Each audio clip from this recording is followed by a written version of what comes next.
सभी प्रभु प्रेमियों को जय श्री राधे, जय श्री कृष्ण। प्रिय बंधुओं, महंत महेश दास यूट्यूब चैनल में आप सबका हार्दिक स्वागत है। आज मैं आपके लिए कार्तिक मास की परम पावन पवित्र कथा लेकर आया हूँ, लेकिन उससे को श्रवण करवाने से पहले मैं यही कहूँगा सबसे कि जिन्होंने मेरे चैनल को सब्सक्राइब नहीं किया वो प्लीज़ मेरे चैनल को सब्सक्राइब करके बेल आइकॉन बटन पर क्लिक जरूर करें ताकि मेरी आने वाली धार्मिक वीडियो आपको मिल सके। तो आइए कथा का श्रवण करते हैं।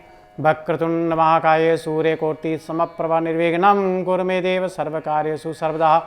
ओम नारायणं नमस्कृत्यं नरं चैव नरोत्तमं देवी सरस्वतीं व्यासं ततो जयमुदीरयेत्।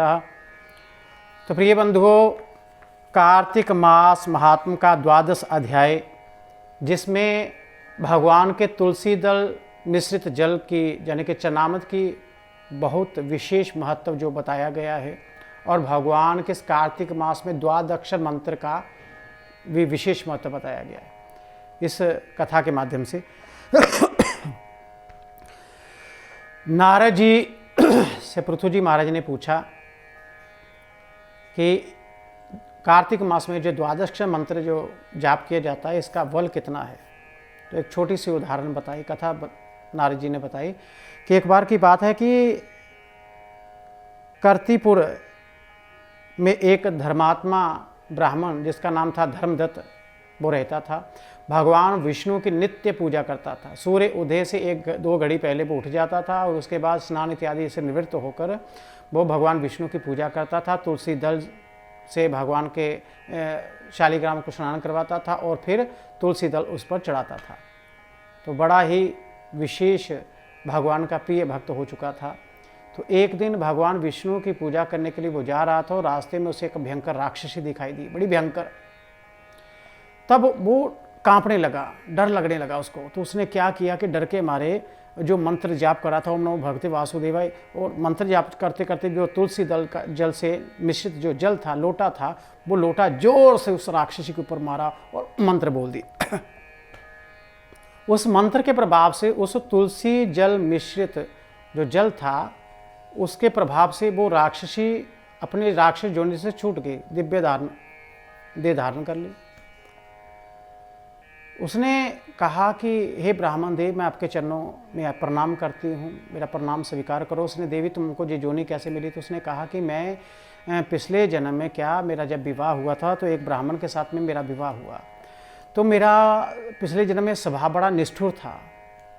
तो मैं पति को सदा ही गालियाँ जो है वो देती रहती थी, अपमान किया करती थी, कभी पति का सम्मान नहीं किया था मैंने।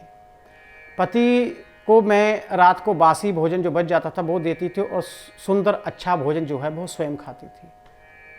पति को हमेशा निरादर देती थी मैं, पति का अपमान करती थी, गालियाँ देती थी, और जहाँ तक कि उसको मैं पेट भर भी भोजन नहीं देती थी। तो जब मुझे पता चला कि मेरा पति दूसरा विवाह कर रहा है तो मैंने उस विवाह से पहले कि मेरे पति का विवाह ना हो तो मैंने जहर खा लिया, मेरी मृत्यु हो गई। मेरी मृत्यु के बाद में जमदूत मुझे मारते हुए धर्मराज के पास में ले गए और धर्मराज ने चित्रगुप्त से कहा, चित्रगुप्त इसके पाप क्या है? कि महाराज ये बहुत बड़ी पापनी है, इसने जीवन में कभी कोई अच्छा काम नहीं किया, सदा पति को खराब भोजन देती और स्वयं अच्छा भोजन करती, इसलिए अब ये भिष्ठा खाने वाली शुक्री बन जाएगी। और क्योंकि ये अकेली बर्तन में भोजन करती थी इसलिए ये अपने बच्चों को खाने वाली बिल्ली हो। और इसने चूंकि अपने पति पर क्रोध करके आत्मघात किया इसलिए ये प्रेत योनि में भी जाएगी, क्योंकि आत्मघात इंसान प्रेत योनि को प्राप्त होता है। जो भी सुसाइड करते हैं वो प्रेत योनि को प्राप्त होते हैं। तो उन्होंने कहा कि ये 3 योनि भोगेगी और फिर प्रेत योनि में जो रहेगी।